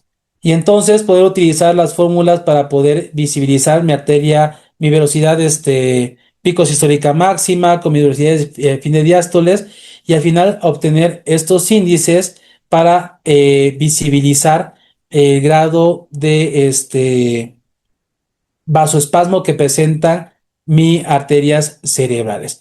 Igual, pues la fórmula para poder obtener la velocidad media es, bueno, hacer esta fórmula, ¿no? Mi velocidad pico sistólica más la multiplicación por 2 de mi velocidad fin de diástole entre 3. Entonces, esto me va a dar un parámetro inicial para poder así posteriormente sacar este índice importante que me indica el vasoespasmo en pacientes en estado crítico. Y entonces ya una vez que hemos visto este trayecto ascendente desde el cuello de las arterias carótidas comunes, las internas y las externas, de igual forma mi arteria vertebral, y hemos visto a través del Doppler transcranial cómo se empieza a valorar también estas ondas de velocidades de flujo de mi cerebral anterior, mi cerebral media y posterior, así como de mi arteria oftálmica. Es importante también que veamos esta peculiaridad del tercio superior, que es el Doppler de las arterias de estos miembros superiores. Básicamente, hay que recordar un poco de la anatomía, cómo viene desde la subclavia, se empieza a dividir en básicamente bicipital y agarra el nombre de cada una de los eh, cuerpos óseos que va sobrepasando, ¿no? La cubital, la radial, y entonces al final del día nosotros podemos hacer este seguimiento. No hay una relevancia tan importante, hay un puñado de patologías bastante precisas que me pueden generar incluso estenosis de las arterias y estos vasos sanguíneos, pero muchas veces la importancia de valorar estos miembros superiores es por la presencia o la colocación de fístulas arteriovenosas, ¿no? Lo cual pues nos permite mantener eh, esta peculiaridad de poder pues preparar a los pacientes en situaciones de algún tipo de hemodiálisis o algún tipo de procedimiento intravenoso. Entonces, esta situación importante pues me puede detectar enfermedades en arterias de grandes calibres, principalmente relacionadas con placas de ateroma, o al menos que encontremos algún tipo de masa pulsátil en alguna región axilar o el fenómeno de Raynaud, ¿no? Síndromes de estrecho torácico también, donde básicamente se imposibilita esta peculiaridad de poder visibilizar esta, ¿cómo se diría? Este flujo sanguíneo de manera contundente.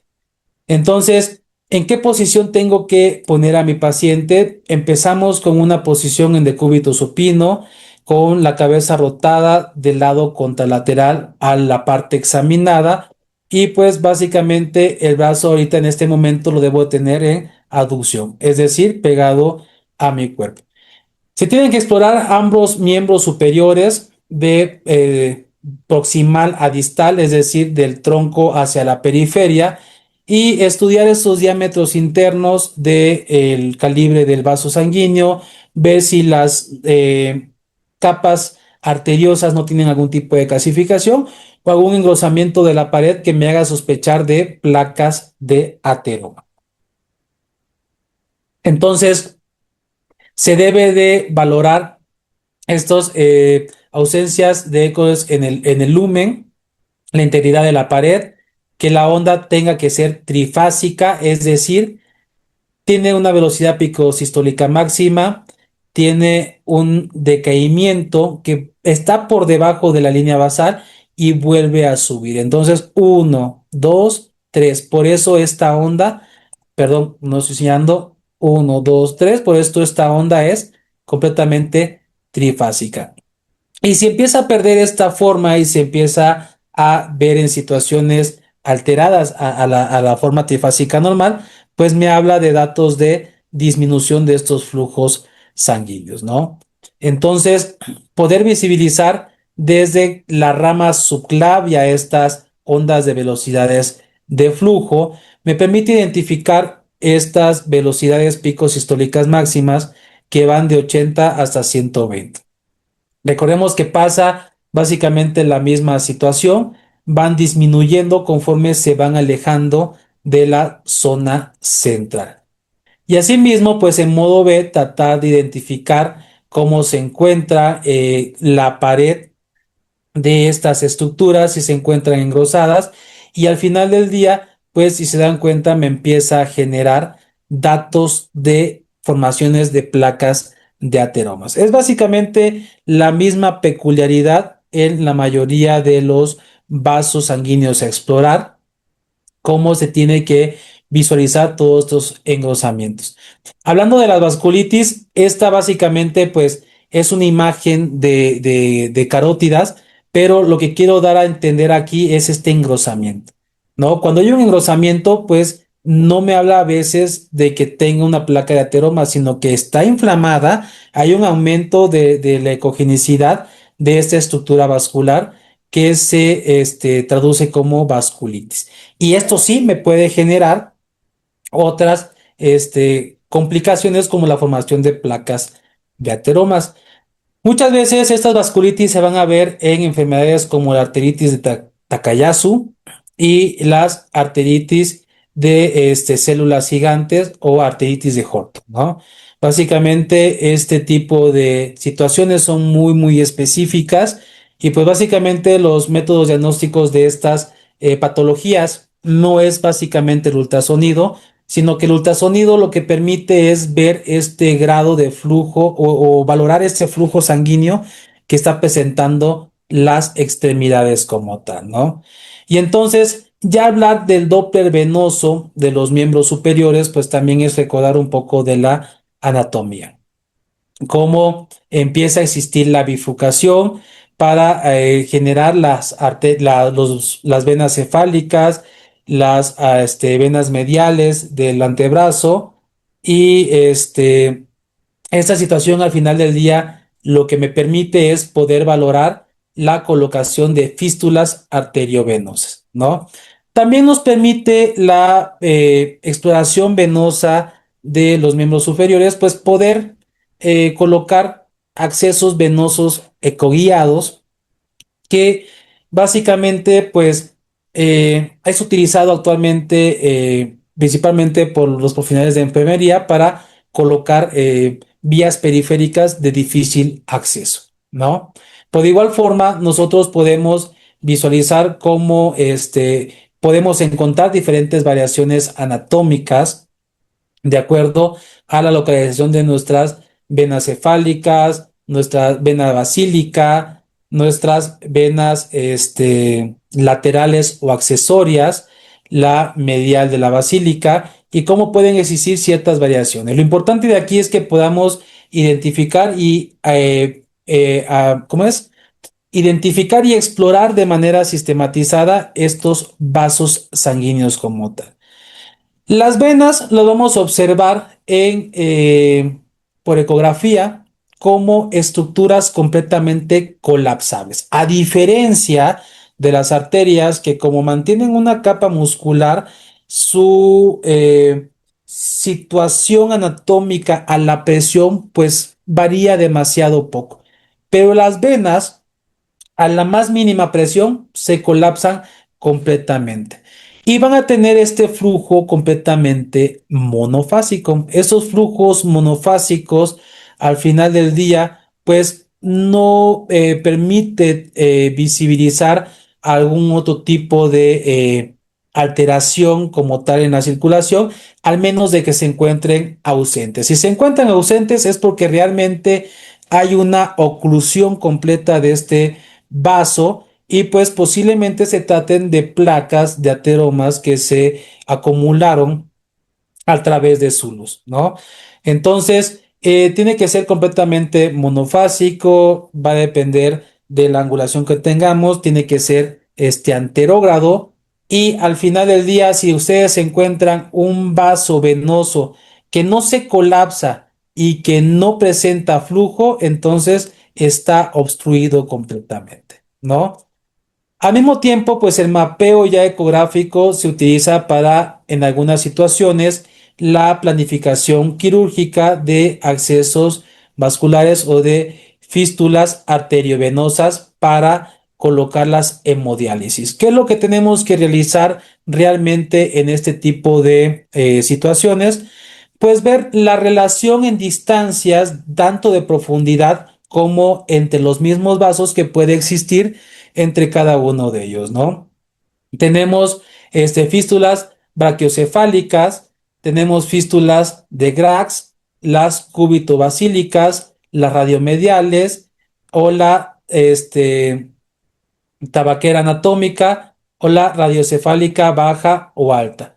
Básicamente, este tipo de mapeos pues, me va a permitir visibilizar a qué distancia está el vaso sanguíneo de la piel, qué diámetro tiene el vaso sanguíneo y también a qué distancia lateral se encuentra de la otra estructura a la cual la voy a anastomosar, ¿no? Es decir, tenemos que hacer esta visibilidad de profundidad, esta velocidad en cuanto a la luz y esta visibilidad de la distancia entre un vaso arterial y este vaso venoso, por lo cual pues se solicita que las venas del antebrazo puedan tener un diámetro mínimo o mayor de 2 milímetros a 3 milímetros y las arterias pues puedan tener igual un diámetro mayor de 2 milímetros a 4 milímetros. Entonces, esta parte pues únicamente sirve para guiar y que el angiólogo o el nefrólogo pueda valorar cuál sería la estructura más idónea para que podamos visibilizar esta parte de los accesos vasculares para hemodiálisis, ¿no? Entonces, una forma de que en la cual ustedes pueden hacer este reporte para las valoraciones venosas y arteriales para poder hacer estas fístulas, pues sería ver esta característica anatómica de cada una de estas estructuras vasculares, ver el diámetro en milímetros, ver la distancia de profundidad a la que se encuentran entre la piel y poder correlacionar si encuentran alguna patología concomitante, ¿no? Que tengan placas de asteromas o que tengan algún grado de estenosis como tal. Entonces, pues básicamente esto es lo que tenía que platicarles en cuanto a esta peculiaridad del Doppler, tanto de cuello, cabeza y extremidades superiores. Les digo, básicamente es una situación de que nosotros podamos analizar de manera contundente estos hallazgos en cada una de estas situaciones. Y entonces, básicamente eh, ver esta peculiaridad, ¿no? De las ondas de velocidades de flujo que vamos a encontrar. Recordar que básicamente tenemos que mantener estos ángulos de insonación menores de 60 grados para que podamos tener una visibilidad mucho mejor de las ondas de velocidad de flujo tanto en Doppler color como en Doppler espectral. Y pues, ¿cómo podemos realizar básicamente nuestra descripción ecográfica? Pues a través de la plataforma que se les ha proporcionado, les voy a hacer llegar un machote, o sea, un reporte rellenable para que puedan ustedes guiarse, ¿no? Que realmente todo depende de la descripción como tal que vayamos a realizar. Porque el utilizar este tipo de instrumentos denominados, bueno, aquí en México le llamamos machotes, ¿no? Que ya están prediseñados y nada más cambiamos este, algunas mediciones o algunas características, te puede llevar a que tengas malos reportes o que se te olvide cambiar alguna situación o que se te olvide evidenciar alguna situación muy en particular. Entonces, lo ideal sería que antes de que ustedes impriman sus reportes con todas sus imágenes, podamos visibilizar esta situación de que lean completamente su reporte, ¿no? Entonces, pero de manera general les voy a explicar cómo se hace, ¿no? Se empieza a poner los datos de identificación del paciente, nombre, edad, sexo, que es muy diferente al género. Hemos tenido varias complicaciones aquí en México en cuanto si es masculino, femenino o es hombre o mujer. Yo les recomiendo que se identifiquen por sexo biológico, hombre o mujer, y su fecha de emisión del estudio. Y al mismo tiempo, pues yo les aconsejo que tengan un folio de identificación, ¿no? En el cual ustedes pues puedan corroborar que tienen, o que ustedes emitieron ese informe y que no fue falsificado por ciertos fines que puedan tener otros particulares, ¿no? Entonces, ya una vez de que tienes tu identificación, empiezas con la técnica que se realiza, estudio, Doppler con equipo, ya ponen la marca de su equipo, con sonda transductor, la cual ustedes utilizaron, que debe ser lineal, de baja frecuencia, de alta frecuencia, observando lo siguiente. Y empezamos completamente con la descripción. ¿Qué voy a describir? Exactamente lo que observe. Recordemos que la ecografía es operador dependiente, si bien es cierto, pero también no voy a hacer presunciones ni voy a basarme en suposiciones. Lo que vi es lo que voy a reportar. Y voy a empezar como empecé mi protocolo de estudio. Empecé en 2D, en bidimensional, en escala de grises. Entonces tengo que reportar, ¿no? Se encuentra carótida interna común, se explora carótida interna común en sus tres porciones, proximal, medio y distal, así como el bulbo carotidio y la carótida interna y externa. Si no hay alteraciones, podemos ponerlas así, sin alteraciones. Si queremos vernos un poquito más precisos, podemos poner la medida de los diámetros de cada uno de estos vasos, que realmente si no tiene una alteración patológica, no tendría una razón de ser de por qué exponerlos, pero podríamos evidenciarlo ahí. Lo contundente está cuando nosotros encontramos estos datos patológicos. ¿Qué datos patológicos? Las placas de ateroma, la vasculitis, es decir, el engrosamiento de la íntima, de la relación íntima media, y asimismo, pues podemos reportarlo en mi exploración 2D, ¿no? En mi exploración bidimensional. Claro, tiene que incluir también esta parte de poder evidenciar cuánto tiene de grosor la íntima media, que tendría que ser menor de 1 milímetro. Ahora bien, ya que describí mi parte 2, mi parte bidimensional, me voy a la parte de Doppler color, ¿no? ¿Cómo es el flujo que estoy presentando? No describo el color de flujo. Recordemos que este parámetro del color de flujo va a depender si se acerca o se aleja del transductor.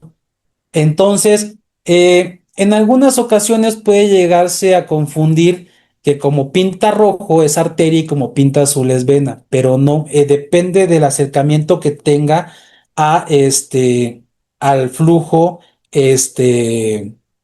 a la sonda transductor.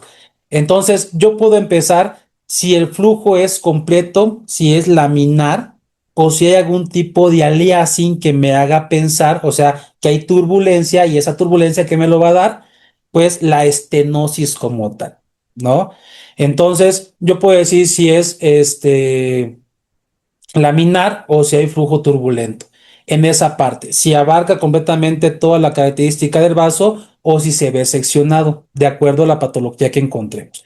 Y por último, en tercera instancia, describo mi Doppler espectral. ¿Qué es lo que voy a describir de mi Doppler espectral como tal? Primero, si mi onda de velocidad de flujo se está por encima de la línea base o si está por debajo de la línea base. Si está por encima de mi línea base, entonces es un flujo anterógrado. Si está por debajo de la línea base, es un flujo retrógrado. Entonces, desde ahí tiene que partir mi explicación. Tengo un flujo anterógrado y tengo que después describir la fasicidad, si es monofásico, si es bifásico, si es trifásico, si es multifásico, ¿no? O si es fásico en situaciones de las venas, que únicamente se ve la presencia del flujo continuo. Entonces, recordemos que tenía un movimiento monofásico y entonces pues ya empiezo a describir si después es de alta o de baja resistencia, lo que les había explicado, ¿no? Si yo lo quiero hacer de manera cualitativa o de manera cuantitativa, pues tengo que evidenciar esa parte. Asimismo, ya empiezo a describir mis velocidades importantes, que es la velocidad pico sistólica máxima y mi velocidad a fin de diástole. Aquí yo estoy evidenciando de que el flujo pues no presenta algún tipo de alteración, que tendría que ser por debajo de ¿qué? De 125 centímetros sobre segundo. Entonces, ver esa parte de poder explicar cómo va mi onda de velocidad de flujo, la velocidad, perdón, es importante. Pero, a diferencia, si yo encuentro una alteración de una placa de ateroma y esta me afecta el flujo, ahí tengo que empezar a describir el grado de estenosis y tengo que poner principal atención en las características del flujo previo a la estenosis o la placa de ateromas en la parte estenótica y posterior, porque tengo que evidenciar cómo empieza este a reducirse este flujo y la alteración que me empieza a generar después. Ya al final que describí todas estas tres fases importantes en mi modo B, en mi modo Doppler color y en mi modo espectral, entonces yo ya voy a la interpretación de los hallazgos, ¿no? Yo les recomiendo que en sus ecografías lo pongan de esa manera, la interpretación de los hallazgos, porque al hablar de conclusión, básicamente estamos hablando ya de una situación mucho más contundente, ¿no? Entonces, ya al hablar de interpretación de los hallazgos, pues habla acerca de esta peculiaridad que tiene la ecografía Doppler, que es operador dependiente y que al final pues depende también mucho de la experiencia del ecografista. ¿No? Y ya ponen si está todo normal, si hay algún grado de estenosis, si hay una placa de ateroma, en qué localización, o en su defecto, pues ver esta peculiaridad que se pueda relacionar con alguna patología en específico. Por eso les decía que vamos a evidenciar lo que estamos observando y no caer en suposiciones, porque pueden haber muchas patologías que puedan presentar estos mismos patrones ecográficos y si nosotros ponemos una patología en específico, posiblemente caigamos en un error diagnóstico, ¿no? Entonces, básicamente todos estos hallazgos ecográficos se tienen que correlacionar con la sintomatología clínica que tiene el médico tratante. Si ustedes son los médicos tratantes, ustedes relacionan esos hallazgos con la sintomatología del paciente. Si ustedes únicamente son los ecografistas de un gabinete de laboratorio y nada más hicieron el estudio y lo regresan con su médico tratante, entonces especificar hasta abajo en sugerencias, correlacionar hallazgos con sintomatología clínica por el médico tratante, ¿no? Para que así de manera contundente podamos tanto proteger al paciente en cuanto a no dar diagnósticos tal vez erróneos y al mismo tiempo pues nos protegemos a nosotros mismos de situaciones legales que se puedan empezar a presentar. Entonces, pues al final del día esto sería lo que tenía yo que platicarles a ustedes en cuanto a esta valoración Doppler como tal. En cuanto a los estudios de la ecografía transcranial, pues eso se utiliza más en entornos de áreas críticas y si bien lo pueden reportar en la misma estructura del orden que les acabo de mencionar, pues se utiliza más para ver criterios de intervención dentro de estas áreas, ¿no? Entonces, pues por mi parte sería básicamente todo y pues agradezco mucho su atención. Muchas gracias.